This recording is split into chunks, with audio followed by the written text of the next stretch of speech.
Hello, dear friends, friends in the Garo Hills, my students all over Meghalaya. Um, it's always a pleasure to get back and think about the Garo Hills and my second hometown, Tura, where a lot of my friends, students, and relatives are there.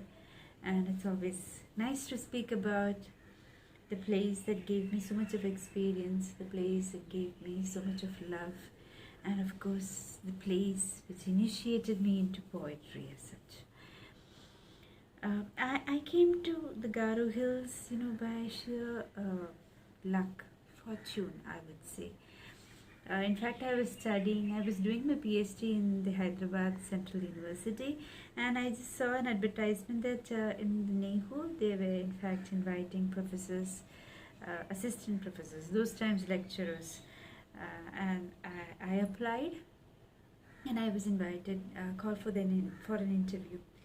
So I went to Shillong for that. I went for the interview, and then I was selected, and I thought myself to be very lucky. I was 25 years then, pretty young, to be a teacher, but then full of life. And I was about to get married, and I thought this is the right time. See me getting a job there, going to get married, and then I made my PhD into part-time PhD. And I thought I should go to the Garo Hills. In the first place, I was a bit reluctant. Okay, then my husband, who in fact had traveled all over the Northeast, he said that this is one paradise. You should be there. You should go. You should be, and you should be there to enjoy the place, experience the place, etc. So I was also quite adventurous, and I thought, yeah, this is the right opportunity to go to the Garo Hills and to Tura. And on May 7th, 2002, I reached the Garo Hills. And first of all, I reached there with my fiancé, my husband. And first of all, I never knew that it's such a faraway place. From Hyderabad, it looked pretty far away. And then, we got down at Guwahati, and from there we took a night bus. And the night bus was the first time experience for me, because I was like absolutely in the dark where exactly I was going, and I was wondering if I had taken the right kind of decision, or maybe is it my youth, just like that, because I made my PhD into part-time. So I also resigned from my fellowship. So getting back to the fellowship was quite difficult, and almost impossible. So I was questioning myself toward my journey, if I had made the right decisions. And early in the morning, I reached the Garo Hills, and I thought it was 6 o'clock. And I was awakened by this familiar smell of, it was May, right, of jackfruit. So I could smell ripe jackfruit throughout, and we were going through such winding ways, and it was dawn already. And I checked time, it was 3:45 early in the morning. And I was like, 3:45 is the time, we start to sleep, especially in the metropolitan cities, and especially in the university as such. And it was like daytime, it was daybreak.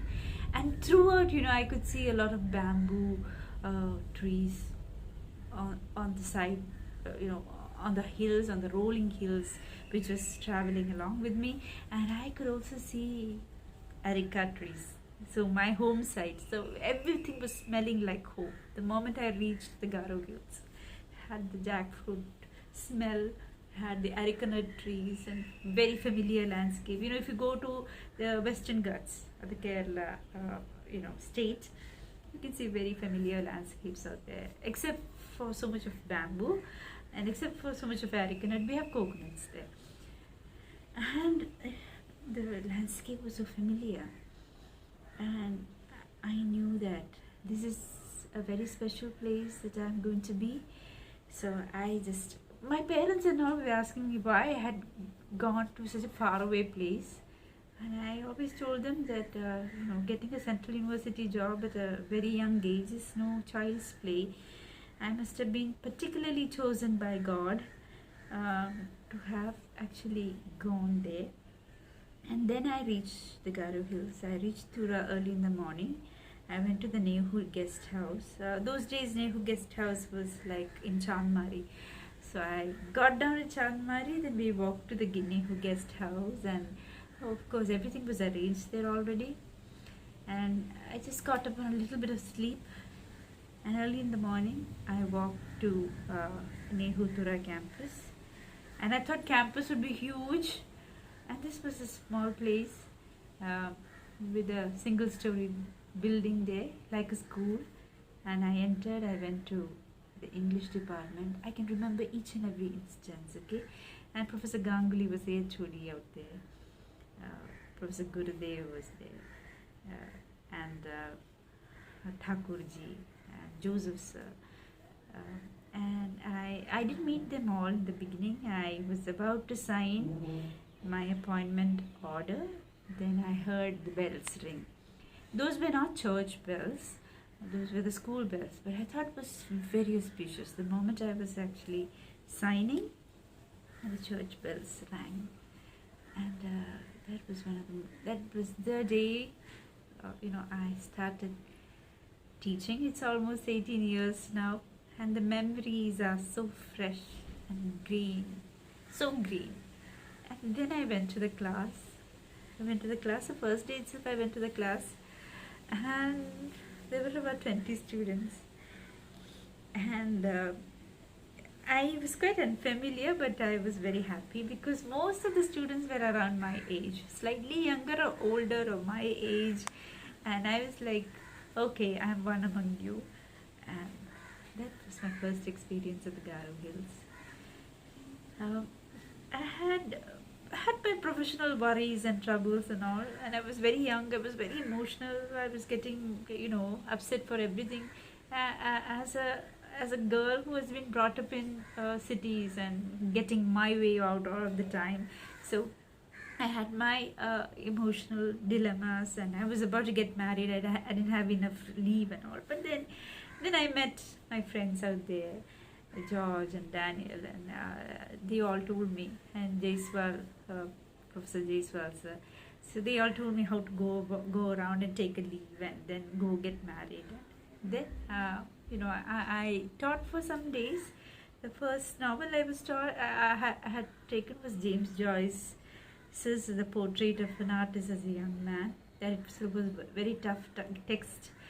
But I remember each and every moment, and I remember my students and my very first batch. I had taught them for a very short while, but my kind of bond, it still stays. And it still makes me very emotional thinking of that, because unless I was a chosen one, I wouldn't have got a job and come to Tura. Now when I think about it. So that was my first day in Tura. And early in the morning, I had noodles. In the afternoon also, I went to the Nepali shop nearby and had noodles. In the evening also I had noodles, and I was a bit exasperated. I was like, oh my God, will I have to have noodles all the time? And then that was only the beginning. My arrogance of having come to a small town was in fact coming out. So, and all those confusions of a youngster, taking up a job for the first time and going to the hills for the first time. So it was all there till I became part of the hills. Then I made friends and I became part of the hills for 5.5 years.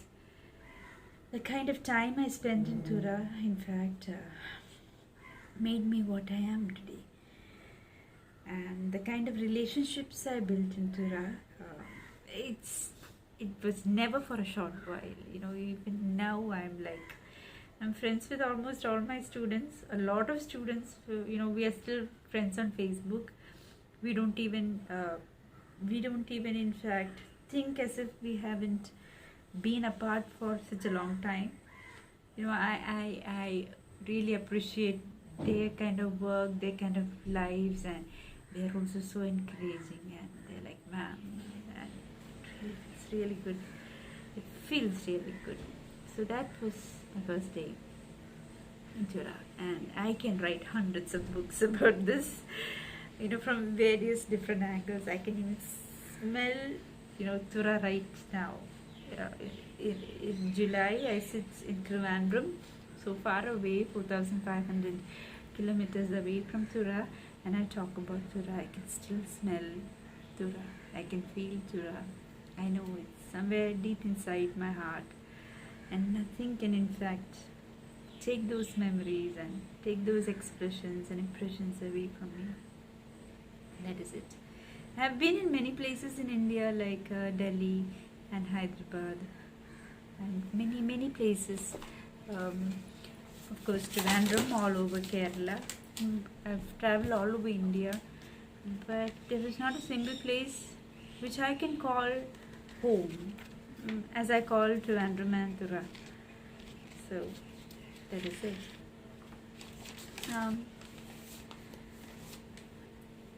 In fact, I forgot to introduce myself. I am Babita Marina Justin. I'm a poet, an artist, and a teacher. I've written quite a few books in English, and I have 2 poetry collections and 2 anthologies and 1 book on English essays and all. And I'm planning to come up with a novel. The novel is almost ready. Publisher's ready too. Now I just have to bring it out. Once the COVID days are over, or once COVID subsides, or once we get used to COVID, I'll be coming out with a novel as well. So that's about me. And my fond memories of Garo Hills. I have had a lot of bitter memories of Garo Hills, but to be very frank, the fond memories and grateful memories stay with me, and they're more prominent right now. When I think about it, I'll start talking with bitter memories. One, I had a tough time adjusting with the department in the beginning, but then my colleagues became my friends, and then in the Garo department, I had some wonderful colleagues who were like sisters to me, and in the education department also, Nikmi, Fami, Jackie, and Tokachi. They were all, in fact, they used to invite me home when I was alone. They used to feed me with that lovely, sumptuous food. Oh my God, my mouth is watering. And they made me feel at home. In fact, both my pregnancies were in the Garo Hills. I got married, came to Garo Hills. Then I became pregnant there. I gave birth to my first child in the Garo Hills. And my second pregnancy also, most of the time I spent in Garo Hills, though I had come home for delivery. And so those are the fond memories. And then another fond memory is like, the bitterness is apart. My students, I've had such a gala time with my students, without exaggeration. We used to get together at home, and we used to party the entire day. At times we had partied 3 or 4 times. I had a couple of students coming home and staying with me when I was alone. And these students, I had broken my arms, and lots of things happened in the Garo Hills when I was there. Okay, lots of things happened to me. So my students stayed with me and took care of me. Sengji especially took care of me. And Garo Hills is also the place, where my husband was caught by the militants, and I just escaped. And my husband was caught by the militants. I think GNLP, Garo National Liberation Army, or the Achik Liberation Army. I do not remember which one exactly, but then I remember Jerome K. Moman or somebody was the head of it, and he was there. And after my husband was caught, I had a terrible time. We were very scared actually, because they were holding their AK-47s and they were threatening us, etc. And they were also asking us not to tell anybody. So it was such a scary experience for both of us, and because my child was also there. and we nearly uh, you know had a shock of our lives, uh, getting caught by the militants. But now when I look back at it, again it was a great experience. In fact, Shohan Dishira was the person who was there. He passed away. He was killed, 2-3 years back. I read it here in Kerala, and the old memories came running to me. So this is by a lot of strange coincidences and incidences. In fact, lead me and tie me down to there's something. Maybe like in my previous janma, I was one of the hill girls. I know, I'm very much sure that I'd been there. Like, so that was one of those bitter experiences. But I have written so much about it. Those days it was traumatic, but when I look back at it, again it was one of those rich minds of experience that I perhaps got. And God had in fact made me an instrument to experience and witness a lot of things. The troubles of the Garo Hills also I could actually feel and experience because of that.